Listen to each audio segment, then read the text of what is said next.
अहान रायजादा, ऐसा वजनदार नाम मानो इंडिया की टॉप बिजनेसमैन फैमिलीज में से किसी एक का वारिस हो। मगर हम जिस अहान रायजादा की बात कर रहे हैं उसके कतरे कतरे से बेबसी झांक रही है।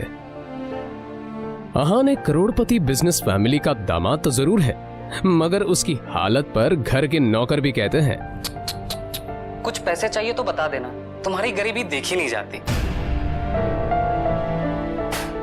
कहने को तो अहान जैसी रिच फैमिली के दामाद सड़कों पर महंगी कार दौड़ाते थे, महंगे क्लब्स में जाते थे, मगर अहान की लाइफ में 3 चीजें आम थी। पहली चीज बेइज्जती, दूसरी चीज बहुत बेइज्जती, और तीसरी चीज बहुत से भी ऊपर वाली बेइज्जती। और हाँ, कभी कभी वो किसी रईस को जब अपनी बीवी को एक महंगे होटल में खाना खिलाते देखता था तो वो खुद से कहता था, एक दिन अपना भी टाइम आएगा जब मैं महंगे सूट में ऐसी किसी महंगे होटल में अपनी बीवी शनाया को टशन के साथ खाना खिलाऊंगा। जब वो मेरे सीने से लग के एक रोमांटिक डुएट में मेरे साथ रोमांटिक कैंडल लाइट डांस करेगी ना तो वहां बैठे सारे रईसजादों के सीने पर सांप लौटेंगे।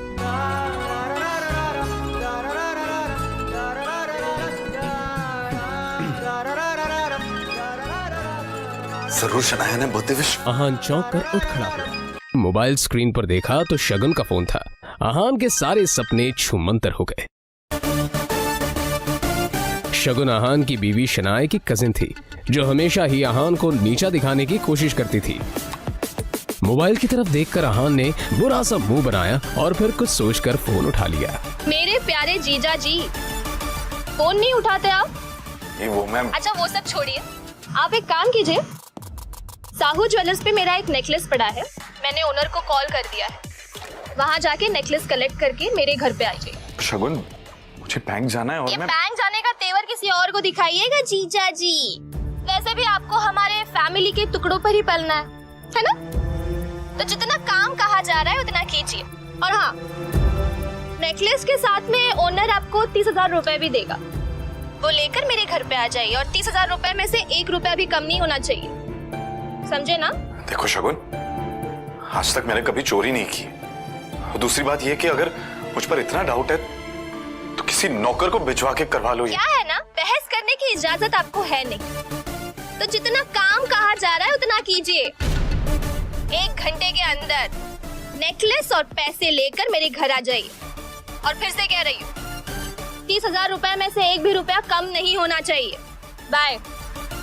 अरे है दीदी को बुलाओ यार, है दीदी।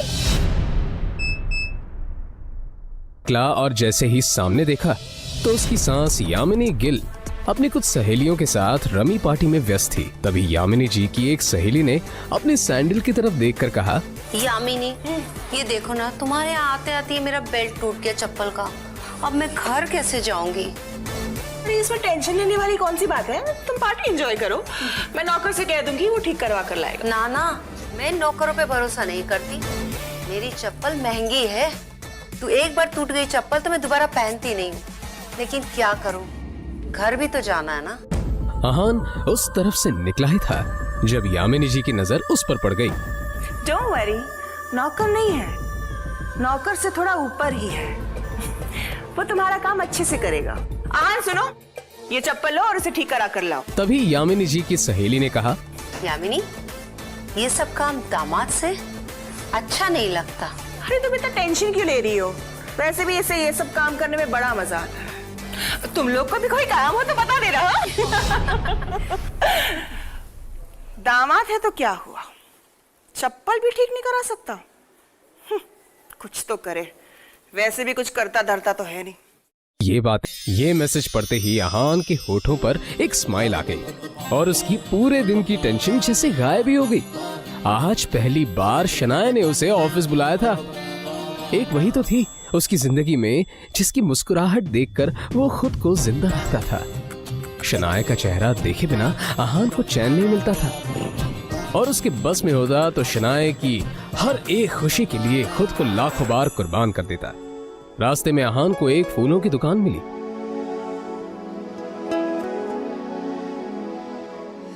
और अपना पर्स निकालकर देखने लगा। उसमें सिर्फ 500 का एक नोट पड़ा हुआ था। जैसे ही अहान वापस मुड़ा तो उसे शगुन का काम और अपनी सास के दिए हुए काम याद आ गए। उसने एक नजर घूर कर उस सैंडल की तरफ देखा और कहा, माफ करना आंटीज और सासू माँ, आप लोगों को सादर प्रणाम, पर शनाया से बढ़कर मेरे लिए और कुछ नहीं है। थोड़ी सी डांट सुन लेंगे आपसे। और फिर उस पैसे से अहान ने शनाया के लिए फूलों का वो बुके ले लिया।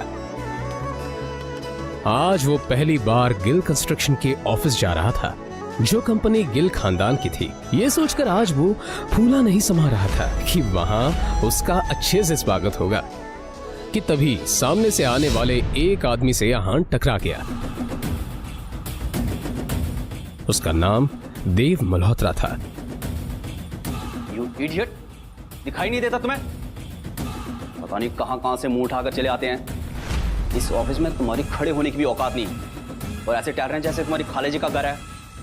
कौन हो तुम? शायद देव मल्होत्रा ने भी उसके बदरंग कपड़ों से उसे नौकर या ऑफिस बॉय ही समझ लिया था। मल्होत्रा ने एक नजर नीचे पड़े बुके की तरफ देखा और फिर उसे अपने पैरों तले कुचल के बाहर निकल गया। अहान ने अपना सर झुकाए बस उस बुके की तरफ देखा। उधर शनाया अंदर से ये नजारा देख रही थी। तभी अहान की नजर शनाया पर पड़ी तो एक पल के लिए वो अपनी बेइज्जती भूल गया और वो शनाया के केबिन में दाखिल हो गया। वो शनाया की तरफ बढ़ा। अब जाने भी तो शनाया, जो हुआ मेरे साथ वो हुआ, और तुम इतना टेंशन क्यों ले रही हो? जो बात गई वो बात गई। तभी शनाया चीखते हुए बोली, दूर हटिए आप मुझसे, दूर हटिए। आप चले क्यों नहीं जाते मेरी जिंदगी से? नर्क बना रखी है मेरी जिंदगी। अहान को एकदम से झटका सा लगा। वो खुले मुंह से शनाया की तरफ देखता रह गया। तभी शनाया आगे बोली, पता नहीं कौन से बाबू की सजा मिल रही है मुझे। नहीं, आप चाहते क्या? पापा ने हम दोनों की शादी जबरदस्ती करवाई थी, वरना आप तो कभी मेरे लायक थे ही नहीं। और आज भी आपको पति कहते हुए मुझे शर्म आती। अरे आज वो ड्राइवर नहीं था इसलिए आपको बुला लिया, पर मुझे क्या पता कि मेरा पति इस काम के भी लायक नहीं है। यहां आकर आपने मेरे सबसे पुराने क्लाइंट मिस्टर मल्होत्रा को नाराज कर दिया है। अब कैसे होगा काम मेरा? आंखों में आंसू लिए शनाया ने आगे कहा, मैं जहां पर भी जाती हूँ आप मुझे बेइज्जती के सिवा और कुछ नहीं दे सकते। सिर्फ एक बदनुमा दाग बनकर रह गए हैं आप मेरी जिंदगी पर। इतना कहकर शनाया केबिन के बाहर निकल आई। तभी रास्ते में पड़े बुके की तरफ देखकर शनाया ने कहा, क्या है ये सब? क्या गंदगी फैला रखी है यहाँ पर? फेंको इसे डस्टबिन में। फूल को अपने पैरों से कुचलते हुए आगे बढ़ गई।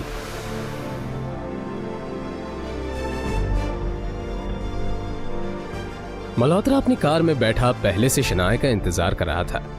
फिर अहान के सामने ही शनाया अपने क्लाइंट मल्होत्रा की कार में बैठी और बिजनेस के सिलसिले में वहीं से जा चुकी थी। तभी अहान के सामने काली रंग की कार आकर रुकी, जिसमें से एक अधेड़ उम्र का शख्स बाहर निकला।